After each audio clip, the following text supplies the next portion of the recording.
¿Alguna vez has sentido que la vida te da la peor noticia posible justo en el momento en que todo parecía estar bien? Imagina esta escena. Estás en una fiesta llena de poder, música y promesas vacías. De repente, por un capricho y una mirada sensual, entra una bandeja de plata y sobre ella, en silencio, está la cabeza de tu mejor amigo. La cabeza de la única voz que decía la verdad en medio de un mundo de mentiras. Ese es el telón de fondo con el que abre Mateo capítulo 14. No es un cuento de hadas. Es un funeral que sacude los cimientos del ministerio de Jesús. Bienvenidos a Si Dios nos hablara. Hoy vamos a sumergirnos en uno de los capítulos con el contraste más brutal de toda la Biblia. Vamos a caminar por el lodo del luto de Jesús y, acto seguido, vamos a mojarnos los pies en el agua de la multiplicación de los panes y los peces. ¿Qué vas a descubrir al final de este capítulo? Algo que quizás no esperas. No vamos a hablar solo de un truco impresionante de comida infinita. Vamos a hablar de cómo responde Dios cuando estás agotado y con el corazón roto. Vas a entender por qué Pedro se hunde en el agua y por qué, quizás, tú también te estás hundiendo hoy. La promesa de este video es que al terminar vas a ver la compasión de Jesús de una forma más humana y más cercana que nunca.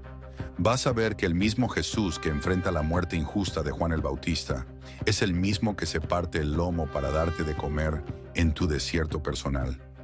Sabemos que en este capítulo Jesús se retira a un lugar solitario porque acaba de enterarse del asesinato de Juan. Y quiero que te fijes en un detalle del texto que casi siempre pasamos por alto. A pesar de que Él mismo es Dios, Jesús busca soledad para procesar el duelo. No lo evade, lo siente. Sin embargo, la multitud lo persigue y lo encuentra. Y aquí está la clave. El texto original dice que Jesús, al ver a toda esa gente que interrumpió su luto, no sintió fastidio ni enojo. Dice que tuvo compasión de ellos. ¿Qué haces tú cuando estás seco por dentro y la vida te sigue exigiendo que des más de ti? En Mateo 14, Jesús no nos da una clase de teología abstracta. Nos enseña, con los pies cansados y el corazón adolorido, cómo se ve el amor en acción cuando no tienes ganas de amar. Quédate con nosotros. Vamos a abrir la palabra justo ahora y a escuchar qué es lo que, si Dios nos hablara, tiene que decirnos hoy sobre el dolor, la tormenta y el pan que nunca se acaba. ¿Qué dice la Biblia? Mateo 14. 1. En aquel tiempo Herodes el tetrarca oyó la fama de Jesús. 2. Y dijo a sus criados, este es Juan el Bautista, ha resucitado de los muertos, y por eso actúan en él estos poderes. 3. Porque Herodes había prendido a Juan, y lo había encadenado y metido en la cárcel, por causa de Herodías, mujer de Felipe su hermano. 4. Porque Juan le decía, no te es lícito tenerla. 5. Y Herodes quería matarlo, pero temía al pueblo, porque tenían a Juan por profeta. 6. Pero cuando se celebraba el cumpleaños de Herodes, la hija de Herodías danzó en medio, y agradó a Herodes. 7. Por lo cual él le prometió con juramento darle todo lo que pidiera. 8. Ella, instruida primero por su madre, dijo, dame aquí en un plato la cabeza de Juan el Bautista. 9. Entonces el rey se entristeció, pero a causa del juramento, y de los que estaban con él a la mesa, mandó que se la dieran. 10. Y ordenó decapitar a Juan en la cárcel. 11. Y fue traída su cabeza en un plato, y dada a la muchacha, y ella la presentó a su madre. 12. Entonces llegaron sus discípulos, y tomaron el cuerpo y lo enterraron, y fueron y dieron las nuevas a Jesús. 13. Al oírlo Jesús, se apartó de allí en una barca a un lugar desierto y apartado, y cuando la gente lo supo, le siguió a pie desde las ciudades. 14. Y al salir Jesús, vio una gran multitud, y tuvo compasión de ellos, y sanó a los que de ellos estaban enfermos. 15. Cuando anochecía, se acercaron a él sus discípulos, diciendo, el lugar es desierto, y la hora ya pasada, despide a la multitud, para que vayan por las aldeas y compren de comer para sí. 16. Jesús les dijo, no tienen necesidad de irse, denles ustedes de comer. 17. Y ellos dijeron, no tenemos aquí sino 5 panes y 2 peces. 18. Él les dijo, tráiganmelos acá. 19. Entonces mandó a la gente recostarse sobre la hierba, y tomando los 5 panes y los 2 peces, y levantando los ojos al cielo, bendijo, y partió y dio los panes a los discípulos, y los discípulos a la multitud. 20. Y comieron todos, y se saciaron, y recogieron lo que sobró de los pedazos, 12 cestas llenas. 21. Y los que comieron fueron como 5.000 hombres, sin contar las mujeres y los niños. 22. Enseguida Jesús hizo a sus discípulos entrar en la barca e ir delante de él a la otra ribera, entre tanto que él despedía a la multitud. 23. Despedida la multitud, subió al monte a orar aparte, y cuando llegó la noche, estaba allí solo. 24. Y ya la barca estaba en medio del mar, azotada por las olas, porque el viento era contrario. 25. Mas a la 4ª vigilia de la noche, Jesús vino a ellos andando sobre el mar. 26. Y los discípulos, viéndole andar sobre el mar, se turbaron, diciendo, un fantasma. Y dieron voces de miedo. 27. Pero enseguida Jesús les habló, diciendo, tengan ánimo. Yo soy, no teman. 28. Entonces le respondió Pedro, y dijo, Señor, si eres tú, manda que yo vaya a ti sobre las aguas. 29. Y él dijo, ven. Y descendiendo Pedro de la barca, andaba sobre las aguas para ir a Jesús. 30. Pero al ver el fuerte viento, tuvo miedo, y comenzando a hundirse, dio voces, diciendo, Señor, sálvame. 31. Al momento Jesús, extendiendo la mano, asió de él, y le dijo, hombre de poca fe. ¿Por qué dudaste? 32. Y cuando ellos subieron a la barca, se calmó el viento. 33. Entonces los que estaban en la barca vinieron y le adoraron, diciendo, verdaderamente eres Hijo de Dios. 34. Y terminando la travesía, llegaron a la tierra de Genesaret. 35. Cuando los hombres de aquel lugar lo reconocieron, enviaron noticia por toda aquella tierra alrededor, y trajeron a él todos los enfermos. 36. Y le rogaban que les dejase tocar solamente el borde de su manto, y todos los que lo tocaron, quedaron sanos. Fin de capítulo 14 de Mateo. Ahora la explicación teológica. Bienvenidos de nuevo a Si Dios nos hablara. Hoy vamos a sumergirnos de lleno en las aguas profundas y a veces turbulentas de Mateo capítulo 14. Y digo aguas profundas no solo por lo obvio del milagro de caminar sobre el mar, sino porque este capítulo es una radiografía perfecta de cómo el reino de Dios irrumpe en un mundo lleno de poder corrupto, dolor humano, hambre física y miedos existenciales. Vamos a caminar verso por verso, despacio, para no perdernos ningún detalle, porque aquí Mateo está haciendo algo magistral con la narrativa. Empecemos por el principio, que es en realidad un final trágico. Los versículos 1 al 12 nos cuentan la muerte de Juan el Bautista. Y quiero que noten cómo Mateo estructura esto. Herodes el tetrarca oye la fama de Jesús y su primera reacción no es curiosidad espiritual, es culpa paranoica. Dice, este es Juan el Bautista, ha resucitado de los muertos. Fíjense en la psicología del poder. Herodes había silenciado la voz profética, había cortado la cabeza de Juan, pero no pudo cortar la voz de su conciencia. El eco de aquel hombre justo seguía resonando en los pasillos de su palacio. Es una verdad incómoda para nosotros hoy. Podemos intentar acallar la voz de Dios en nuestra vida, podemos sumergirnos en la fiesta y el ruido, pero en los momentos de silencio, la verdad que intentamos decapitar siempre encuentra la forma de resucitar en nuestra mente. Ahora, el texto nos da un flashback brutalmente honesto. Herodes había encarcelado a Juan porque éste le decía, no te es lícito tenerla. Se refería a Herodías, la mujer de su hermano Felipe. Juan no era un diplomático de las Naciones Unidas, era un profeta del desierto. Él no medía las consecuencias políticas de llamar adulterio al adulterio. Y aquí hay una lección enorme para nosotros, la fidelidad a Dios a menudo te pone en la mira del poder mundano. Juan no estaba en la cárcel por robar o matar, estaba preso por decir la verdad en una cultura que prefería la mentira cómoda del palacio. Pero luego viene la escena que parece sacada de una serie oscura de drama político. El cumpleaños de Herodes. La hija de Herodías danza. El texto dice que agradó a Herodes, y en la embriaguez del momento y del ego, él promete con juramento darle lo que pida, hasta la mitad del reino. Aquí vemos la trampa del orgullo y la palabra empeñada sin sabiduría.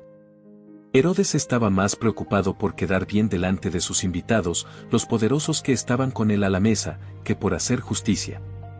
¿Cuántas veces nosotros también tomamos decisiones fatales no porque queramos hacer el mal, sino porque nos da vergüenza rectificar delante de los demás? Preferimos hundirnos en el error antes que admitir que hablamos de más. La muchacha, instruida por su madre Herodías, pide la cabeza de Juan en un plato.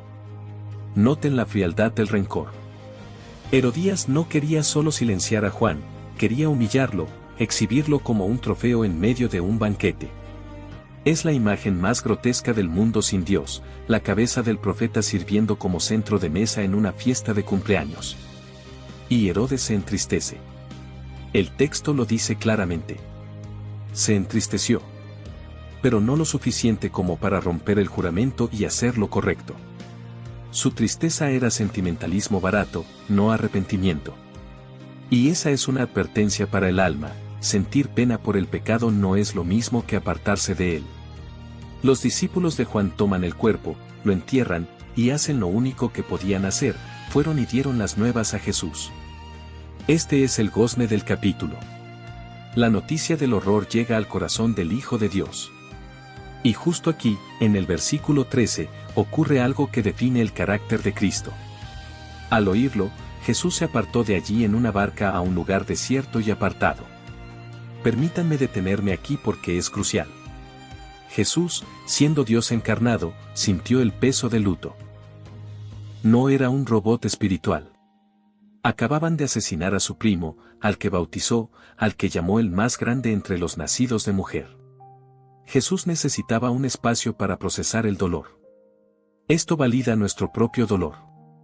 Si el Hijo de Dios necesitó retirarse a orar y llorar en soledad, ¿por qué nosotros nos sentimos culpables cuando necesitamos un respiro del ministerio o del ruido?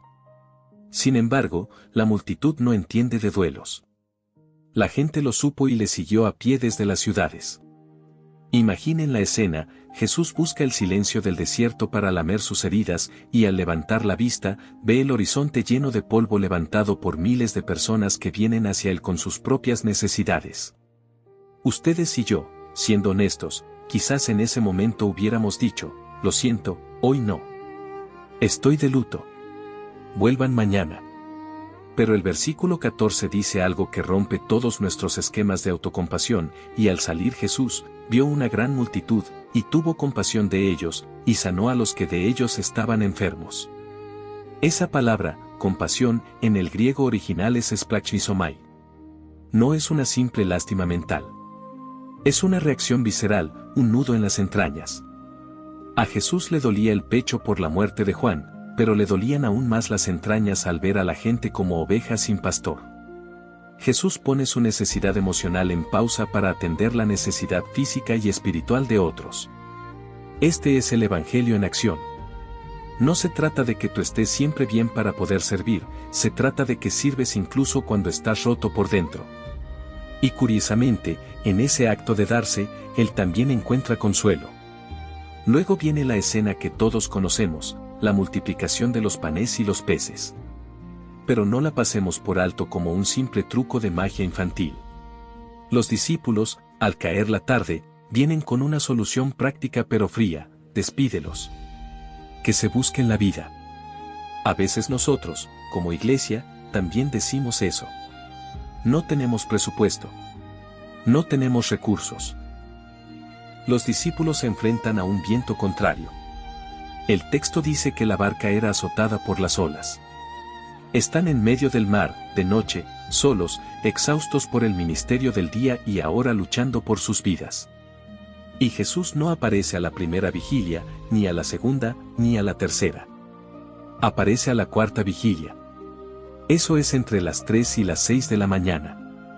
La hora más oscura justo antes del amanecer.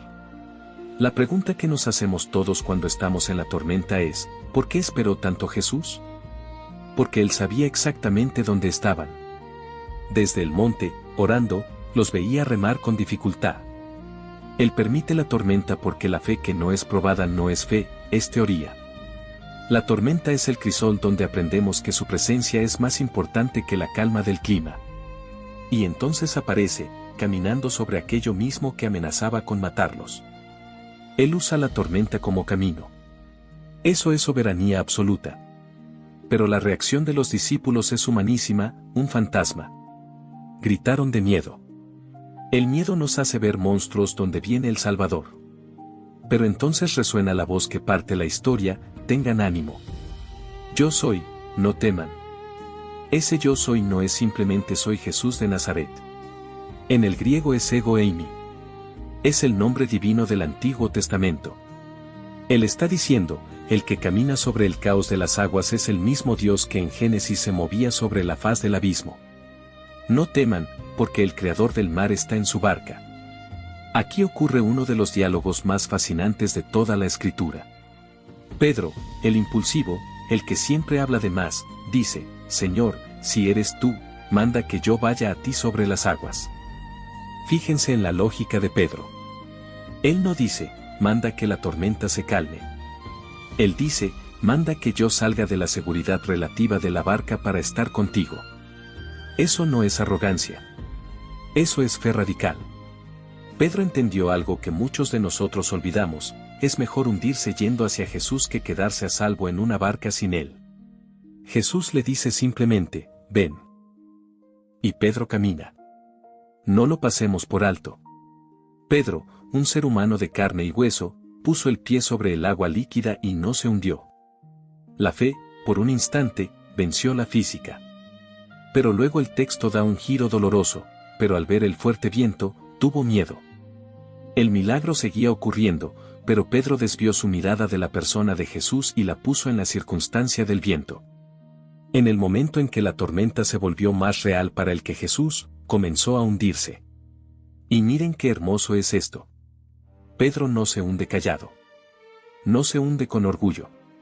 Grita la oración más corta y poderosa de la Biblia: Señor, sálvame. No es una oración teológicamente elaborada. Es un grito desesperado. Y Jesús, al momento, sin regañarle primero, sin dejar que trague agua para que aprenda la lección, extiende la mano y lo sujeta. Así es nuestro Dios. Él responde al grito del que se hunde, incluso si la razón del hundimiento es la poca fe. Ya en la barca, y solo entonces, Jesús le dice: hombre de poca fe, ¿por qué dudaste? Es una reprensión llena de ternura. No le dice hombre de fe nula. Le dice de poca fe. Esa pequeña fe fue suficiente para salir de la barca, pero no fue suficiente para mantenerse. Y en ese momento, el viento cesa. Los que estaban en la barca, ya sin la adrenalina del miedo, hacen lo único lógico: adoran. Declaran: verdaderamente eres hijo de Dios. Esa es la meta de cada tormenta. Que al final, dejemos de ver el problema y veamos al Hijo de Dios. Finalmente, el capítulo cierra en la tierra de Genesaret. La fama de Jesús los precede. Y miren el contraste final. Herodes, al principio del capítulo, está en un palacio lleno de lujo, fiesta y muerte, usando su poder para decapitar a un profeta. Jesús, al final del capítulo, está en una playa llena de enfermos, rodeado de camillas y miserables, usando su poder para sanar con solo el borde de su manto. Mateo 14 nos deja una verdad que debería remecernos por completo. En este capítulo tenemos dos banquetes. El banquete de Herodes: música, baile sensual, orgullo, un plato con una cabeza degollada y almas vacías. Y el banquete de Jesús: un desierto, 5 panes, 2 peces, compasión en las entrañas y 12 cestas llenas de sobras. 2 reinos. 2 maneras de gobernar. Herodes ejerce el poder quitando la vida. Jesús ejerce el poder multiplicando el pan y caminando sobre el caos para rescatar a los que se hunden. La pregunta que este capítulo nos deja en el corazón, mientras apagamos las luces del estudio, es esta: ¿en qué barca estás sentado hoy? ¿Estás en el palacio de Herodes, tratando de mantener las apariencias mientras tu conciencia está en una bandeja? ¿O estás en la barca de Pedro, asustado por el viento, pero dispuesto a gritar: Señor, sálvame? Porque si estás en esa segunda barca, quiero que sepas que, a la cuarta vigilia de la noche, cuando más oscuro está, Jesús no es un fantasma. Él es el Yo Soy. y viene caminando sobre tu tormenta para subir contigo a la barca y calmar el viento. ¿Qué dice Dios? Hijo mío, quiero que te sientes conmigo un momento y miremos juntos lo que pasó en Mateo capítulo 14, porque aquí hay un latido de mi corazón que necesitas entender. Tú ves muerte al principio, ves a Juan, mi profeta fiel, asesinado en una fiesta de cumpleaños por la debilidad de un rey que temía más la mirada de sus invitados que la justicia. Herodes escuchó mi verdad por boca de Juan, pero prefirió el ruido del banquete y el orgullo de un juramento tonto antes que soltar el pecado que lo tenía preso. Y tú, hijo mío, quizás también has sentido ese frío de la injusticia, esa sensación de que los malos ganan mientras los justos callan. Pero quiero que veas lo que hizo Jesús cuando supo la noticia. Él no tomó un ejército para vengar a Juan. Él se retiró a un lugar solitario. Permíteme decirte algo al oído. Está bien que llores. Está bien que necesites apartarte cuando el dolor te golpea. Jesús lo hizo. Yo entiendo ese peso en tu pecho. No tienes que ser un superhéroe espiritual. Yo estoy cerca de ti en tu desierto, así como estuve con Jesús en el suyo. Pero mira lo que sucedió después, porque aquí se revela la profundidad de mi compasión hacia ti. La multitud, necia y necesitada, lo siguió. Interrumpió su duelo. Y Jesús, al verlos, sintió lo que yo siento por ti cada mañana. Una compasión que remueve las entrañas.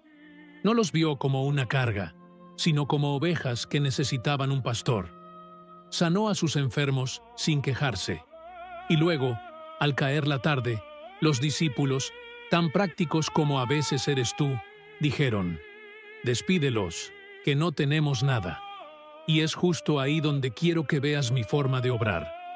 Tus discípulos vieron 5 panes y 2 peces, y dijeron: «Es una miseria, no alcanza». Pero Jesús tomó esa pequeñez, la puso en mis manos, levantó los ojos al cielo, me bendijo a mí, su Padre, y esa miseria se volvió abundancia desbordante. Quiero que entiendas esto, hijo amado. Yo no te pido que tengas recursos infinitos. Te pido que me traigas lo poco que tienes, tus 5 minutos de paciencia, tus 2 talentos escondidos, tu fe tambaleante. Ponlo en mis manos. Yo soy el Dios que parte el pan de tu escasez y lo convierte en 12 cestas de sobra. Cuando sientes que no das para más, es precisamente cuando yo puedo obrar a través de ti con mayor gloria. Después vino la noche y la tormenta, y quizás eso es lo que más te está resonando ahora mismo en el alma. Estás en una barca azotada por el viento contrario. Te has esforzado remando, te duelen los brazos y sientes que yo no aparezco. Escucha bien, te vi remar. Desde el monte donde Jesús oraba, yo te observaba. No te había abandonado. Aparezco en la 4ª vigilia de la noche, cuando el cielo está más negro, justo antes del amanecer. Y no llego para regañarte por tu miedo. Llego caminando sobre el mismo caos que te aterra, para demostrarte que aquello que amenaza con ahogarte es solo una alfombra bajo mis pies. Cuando gritaste que era un fantasma, no me ofendí. Conocía tu terror. Por eso mis primeras palabras no fueron un mandamiento, fueron un bálsamo. Ten ánimo, yo soy, no temas. Soy el mismo que le dijo a Moisés: yo soy el que soy. No hay tormenta, por alta que sea la ola, que esté fuera de mi dominio. Y luego está Pedro. Ay, Pedro, cuánto lo amo, y cuánto te amo a ti que eres igual. Él no pidió calma, pidió estar conmigo. Dijo: manda que yo vaya a ti. Ese es el deseo que enciende mi corazón. No quiero siervos que se queden cómodos en la seguridad de la barca. Quiero hijos que se lancen al agua por el deseo de estar cerca de mí. Y lo sostuve. Mientras sus ojos estuvieron en Jesús, caminó sobre lo imposible. Pero lo vi desviar la mirada. Vi cómo el viento se hizo más grande en su mente que mi poder. Y cuando empezó a hundirse, no lo dejé aprender a nadar a golpes. Inmediatamente extendí mi mano. Eso quiero que lo grabes con fuego en tu memoria. Aunque tu hundimiento sea por tu poca fe, mi respuesta es una mano firme y rápida que te sujeta. Te pregunto con la misma ternura, ¿por qué dudaste? No para humillarte, sino para recordarte que mis ojos son un refugio más seguro que el análisis de los vientos. Así que, hijo mío, al terminar este capítulo, quiero que recuerdes el contraste entre dos reinos. Está la mesa de Herodes, llena de lujos, orgullo, juramentos vacíos y al final una cabeza en un plato. Ese es el mundo cuando se alimenta de sí mismo. Y está mi mesa en el desierto, sobre la hierba verde, donde miles comen hasta saciarse y donde los enfermos tocan tan solo el borde de mi manto y quedan sanos en Genesaret. Ese es mi reino. Un reino donde el dolor no se ignora, se transforma en compasión, donde la escasez no es el final, sino el principio del milagro, donde la tormenta no es el enemigo, sino el escenario donde te encuentras conmigo cara a cara. No tengas miedo de traerme tu duelo ni tu hambre. No temas salir de la barca. Yo estoy aquí, caminando sobre tus aguas, listo para subir a tu vida y calmar el viento. Y así concluye Mateo capítulo 14. Un capítulo que comenzó con la oscuridad de un funeral injusto y terminó con la luz de la adoración en una barca calmada.